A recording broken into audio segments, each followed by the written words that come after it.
आपको inorganic chemistry में पहला जो चैप्टर था जिसका नाम था मेटालर्जी, इसमें हम शुरुआत में कुछ आपको बताए थे कि मेटालर्जी में सबसे पहले क्या चीज को पढ़ना होता है, किस चीज का स्टडी करना होता है। तो सबसे पहले हम आपको बता दें कि मेटालर्जी में हम लोग धातु का निष्कर्षण पढ़ते हैं, एक्सट्रैक्शन ऑफ मेटल। यानी मेटालर्जी का मतलब होता है, मेटालर्जी का मतलब क्या होता है, extraction of metal. Extraction of metal का मतलब है धातु का निष्कर्षण। कोई का निष्कर्षण, धातु का निष्कर्षण को ही नाम दिया गया कोई मेटालर्जी। यानी धातु का इसमें निष्कर्षण होता है, धातु का निष्कर्षण होता है, याद रखना। तो धातु का निष्कर्षण क्या कहलाता है, मेटालर्जी कहलाता है। यानी मेटालर्जी एक प्रोसेस का नाम है कि अगर किसी अयस्क से प्योर मेटल को प्राप्त करने के लिए जो प्रक्रिया होता है, जो प्रोसेस होता है, उसी को नाम दिया गया मेटालर्जी। लेकिन इसमें कुछ पॉइंट आपको हम बताएं कि एक अर्थ क्रस्ट क्या होता है। अर्थ क्रस्ट का मतलब इसको हम बोलते हैं हिंदी में भूपरपट्टी। क्या बोलते हैं, भूपरपट्टी, जिसको खोपड़ी के भी मतलब माध्यम से समझ सकते हो। तो अर्थ क्रस्ट जो होता है वो किसका मुख्य रूप से किसका सोर्स होता है, अर्थ क्रस्ट जो होता है वो किसका सोर्स होता है, मुख्य रूप से किसका सोर्स होता है, तो एलिमेंट का, तत्वों का, किसका, एलिमेंट्स का होता है, तत्वों का सोर्स माना गया है। भूपरपट्टी किसका सोर्स माना गया, तत्वों का सोर्स माना गया, तत्वों का प्रमुख सोर्स माना गया।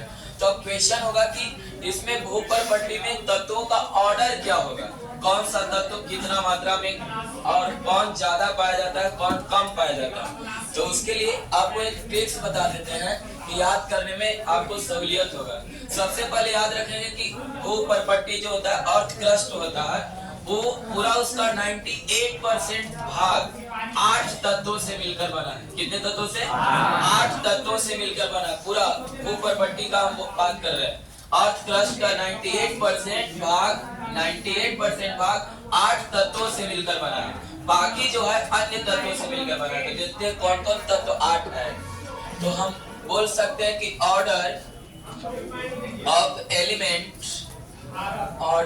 Elements in earth crust. मतलब हम कह सकते हैं कि अर्थ क्रस्ट के अंदर तत्वों का क्रम क्या है, वो 98% भाग जो 8 तत्वों से मिलकर बना है, उसी 8 का एक क्रम लिख रहे हैं।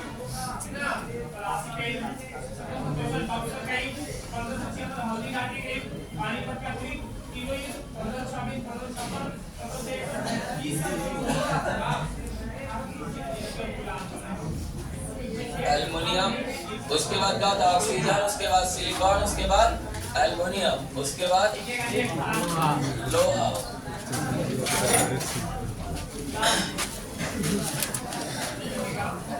देखो आप पढ़े तो हो गया। देखो कौन कौन एलिमेंट सब लिखे, ऑक्सीजन, सिलिकॉन, एल्युमिनियम, लोहा, कैल्शियम, सोडियम, पोटेशियम और मैग्नीशियम। यही 8 तत्वों से अर्थ क्रस्ट का 98% भाग बना हुआ है। लेकिन इसको याद करने का एक ट्रिक्स हम आपको बता देते हैं कि ट्रिक्स क्या होता है याद करने का। तो ट्रिक्स आपको याद रखना है, OA ऐसे बोलते हैं,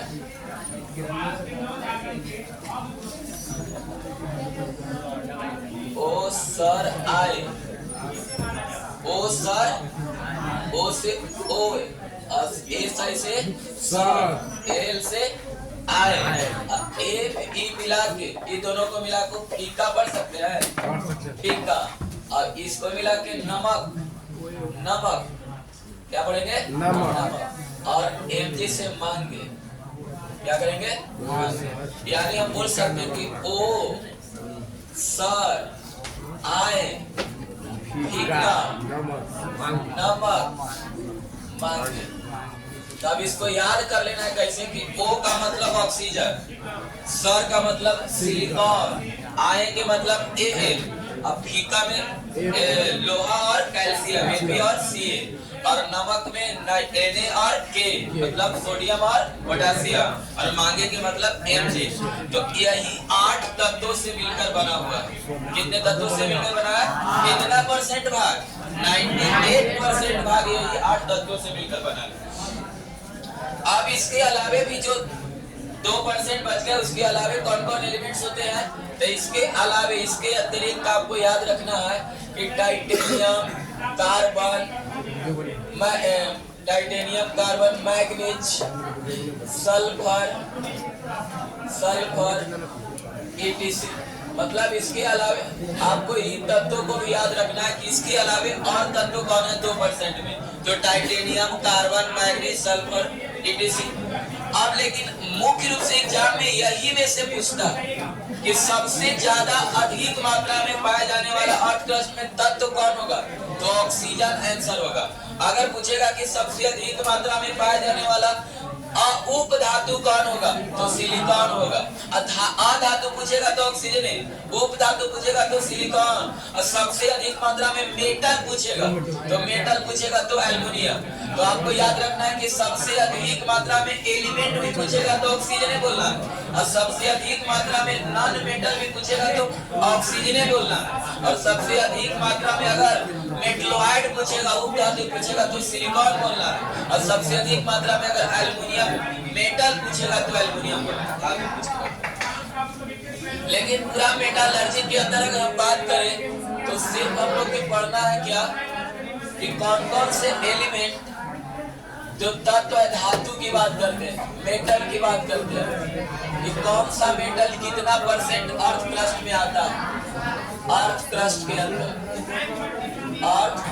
अंदर कितना परसेंट आता है मेटल जो है अर्थ क्रस्ट में कितना परसेंट आ जाता है? सबसे ज्यादा कौन मेटल है बताओ? एल्युमिनियम। उसके बाद आयरन था ना, आयरन, उसके बाद आपको आयरन, और उसके बाद कैल्शियम। बताओ एल्युमिनियम कितना परसेंट होता है? 8.6% होता है। लोहा कितना? 5.1% होता है। कैल्शियम 3.6% होता है।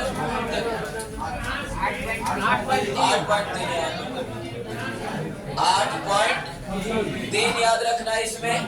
लोहा के 5.1, कैल्शियम के 3.6। ये आपको याद रखना कि अर्थ क्रस्ट के अंदर मेटल कितना परसेंट पाया जाता है।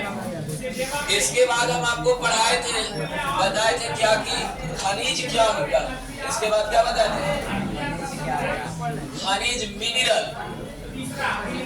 मिनरल्स बताए थे कि खनिज क्या होता है। तो खनिज का आपको डिफिनेशन बताए थे कि खनिज क्या होता है।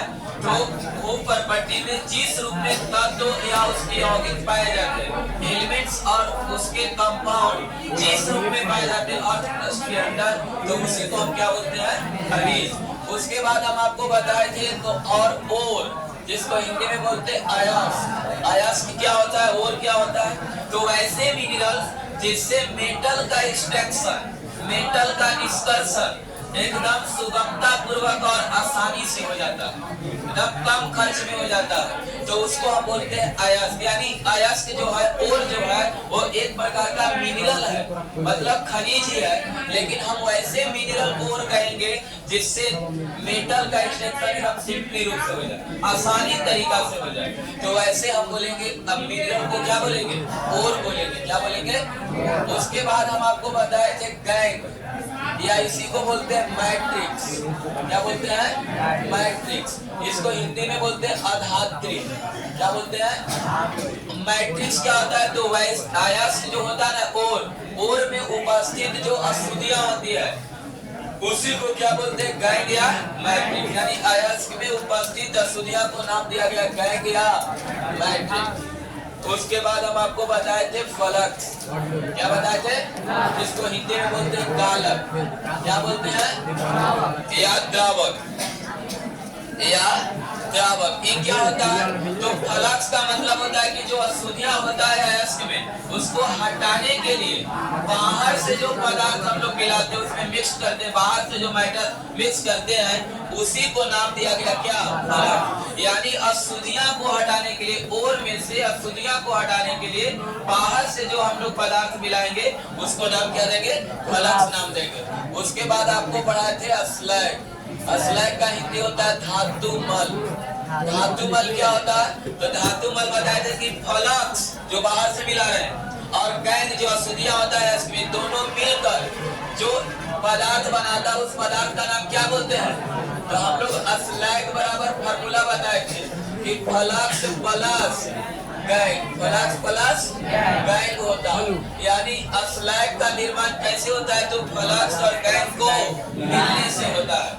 तो उसके बाद हम बताए थे आपको फलक्स के प्रकार। किसका प्रकार? फलक्स के प्रकार बताए थे कि फलक्स कितने प्रकार के होते हैं।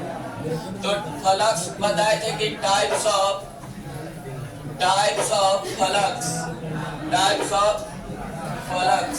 फलक्स तीन तरह के होते हैं। पहला एसिडिक, एसिडिक का मतलब अम्लीय फलक्स।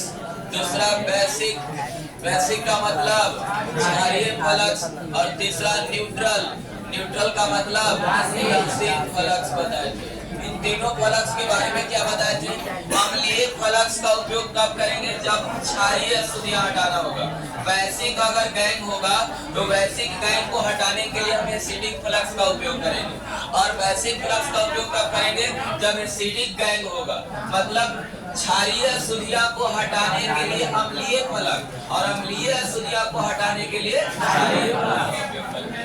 और न्यूट्रल का मतलब बताए थे, उदासीन फ्लक्स का मतलब बताए थे कि इस फ्लक्स का उपयोग अयस्क की गलनांक को कम करने के लिए और चालकता को बढ़ाने के लिए, यानी किसी अयस्क किसी और का मेल्टिंग पॉइंट को कम करने के लिए और उसके इलेक्ट्रिसिटी कंडक्टर को क्या करने के लिए? बढ़ाने के लिए हम लोग किस फ्लक्स का उपयोग करेंगे?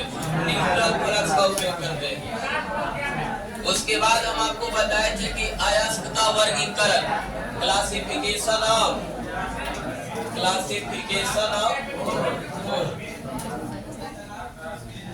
उसके बाद हम लोग पढ़े थे क्लासिफिकेशन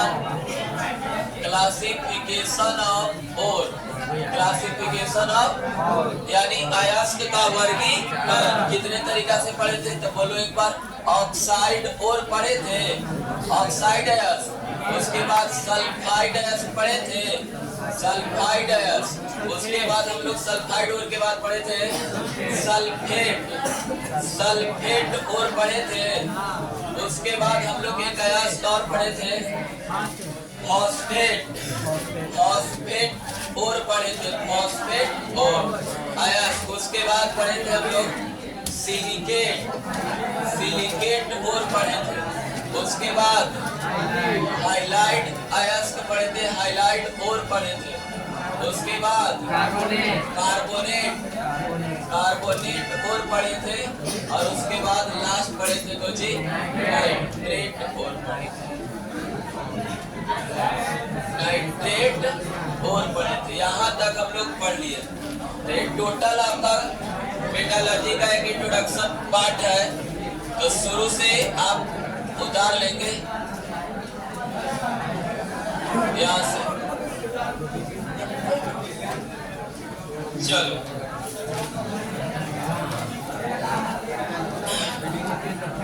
ये टेक्स्ट उतार लो सब कोई, ये टेक्स्ट को उतार लो। एग्जाम में यहाँ से क्वेश्चन ऑब्जेक्टिव पूछता है।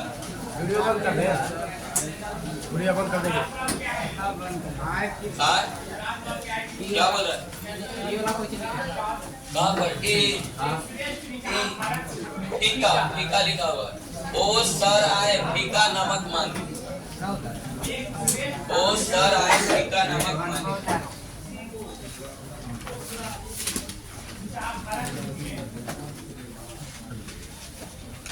आधुनिक विश्व की राजनीति में, आधुनिक विश्व की राजनीति में